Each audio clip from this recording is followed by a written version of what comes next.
दरम्यान आत्ताच हाती आलेल्या माहितीनुसार उपमुख्यमंत्री एकनाथ शिंदे दिल्लीला रवाना झालेत. संसदेचं अधिवेशन सुरू असताना शिंदेंची दिल्लीवारी सध्या सुरू आहे. पावसाळी अधिवेशनात दिल्लीत शिवसेना खासदारांसोबत शिंदे यांची बैठक होणार आहे. तसंच देशभरातील राज्यप्रमुखांची ही भेट यावेळी शिवसेना मुख्य नेते एकनाथ शिंदे घेणार असल्याची माहिती सूत्रांनी दिली आहे.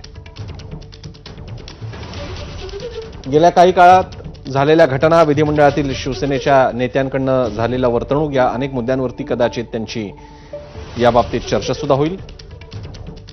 वेदांत नेब आपले प्रतिनिधी अधिक माहिती देत आहेत. वेदांत, प्रसन्न, संसदेचं पावसाळी अधिवेशन सुरू आहे आणि याच अधिवेशनादरम्यान खासदारांची बैठक ही शिवसेनेचे मुख्य नेते एकनाथ शिंदे यांनी बोलवली आहे आणि त्यामुळे जी माहिती मिळते थोड्या वेळापूर्वीच एकनाथ शिंदे हे दिल्लीसाठी रवाना झालेले आहेत, ज्यामध्ये खासदारांची बैठक त्यासोबतच काही राज्यप्रमुखांच्या बैठका सुद्धा ते घेणार आहेत. शिवाय एनडीएच्या काही महत्वाच्या नेत्यांसोबत सुद्धा त्यांच्या बैठका असेल. खासदारातील मतदारसंघाचे जे काही प्रश्न आहेत त्या संदर्भात एनडीएच्या काही प्रमुख नेत्यांसोबत सुद्धा एकनाथ शिंदे या दिल्ली दौऱ्यामध्ये भेट घेणार असल्याची माहिती आहे.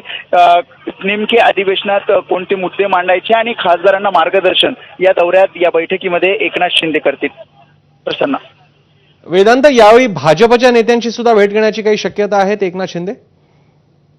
मी आधी सांगितलं की एनडीएचे काही नेते, कारण खासदारांच्या शिवसेनेचे जे खासदार आहेत त्यांच्या मतदारसंघातील काही प्रश्न आहेत आणि ते कशा प्रकारे सोडवता येतील त्यासाठी काही मंत्र्यांच्या भेटी सुद्धा यामध्ये एकनाथ शिंदे घेऊ शकतात. मात्र मुख्यत्वे करून आपण याआधी सुद्धा बघितलं, अधिवेशन काळात एकनाथ शिंदेनी आधी सुद्धा खासदारांच्या बैठका घेतल्या होत्या, मार्गदर्शन केलं होतं. अगदी तशाच प्रकारे या अधिवेशनात सुद्धा खासदारांची बैठक आणि काही प्रमुख नेत्यांशी चर्चा सुद्धा या दिल्ली दौऱ्यात होणार आहे.